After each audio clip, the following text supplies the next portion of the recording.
Morning everyone, my self Saroj Yadav from Suraj school Rewari. आज मैं 9वीं कक्षा के विद्यार्थियों को अलंकार में रूपक अलंकार के बारे में बताने जा रही हूँ। तो सबसे पहले आप देखिए बेटा, रूपक अलंकार क्या होता है।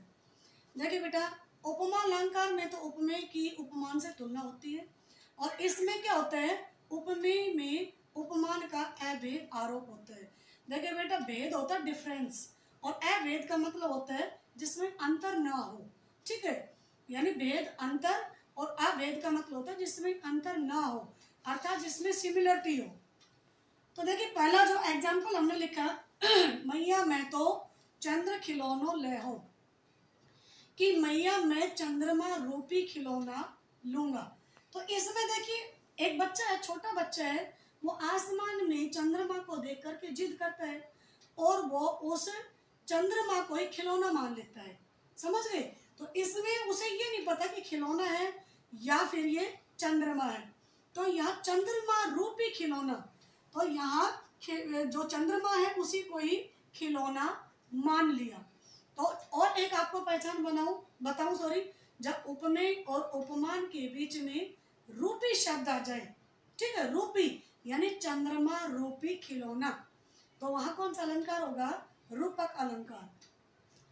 दूसरा देखिए, पायो जी मैंने राम रतन धन पायो, मैंने राम रूपी रतन धन को पा लिया है। तो इसमें क्या है? राम रूपी रतन धन, तो राम रूपी रतन।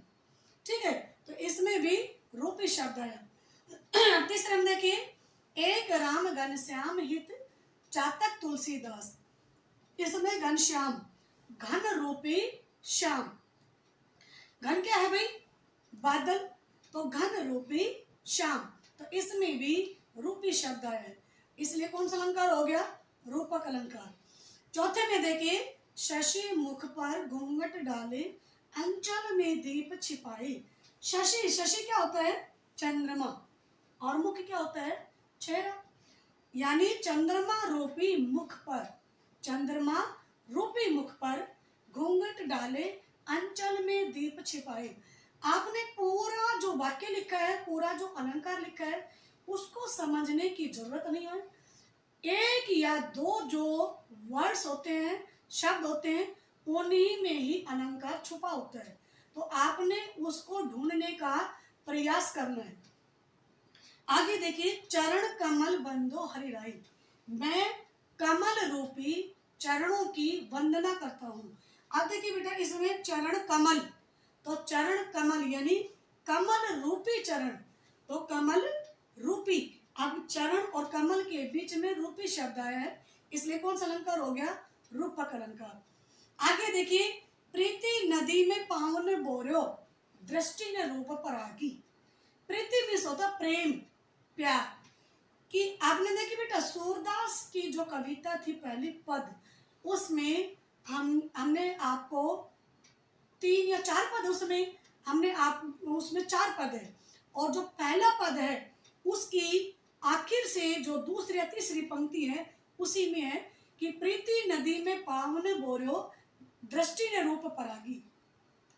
इसमें गोपियां उद्धव को लाना देती हुई कहती है कि आपने तो प्रेम रूपी नदी में कभी पांव रखा ही नहीं।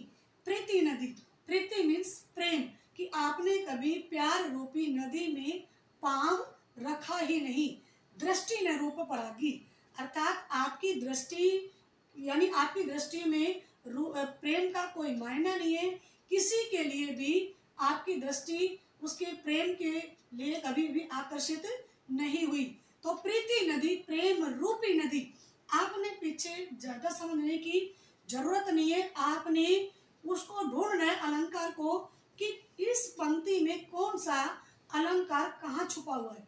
अब देखिए बेटा, मैंने 6 एग्जाम्पल लिखे, और हर एग्जाम्पल में वो रूपक अलंकार छुपा हुआ है। इसमें चंद्र खिलौना में चंद्र खिलौनो ले आओ, चंद्रमा रूपी खिलौना। इसमें राम रतन यानी राम रूपी रतन। इसमें घनश्याम, घन रूपी श्याम। इसमें शशि मुख यानी चंद्रमा रूपी मुख। ऐसे चरण कमल, कमल रूपी चरण। और छठे में प्रीति नदी यानी प्रेम रूपी नदी।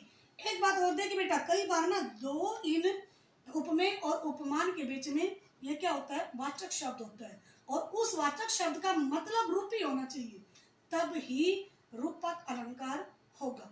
तो बेटा समझने के लिए बहुत बहुत धन्यवाद।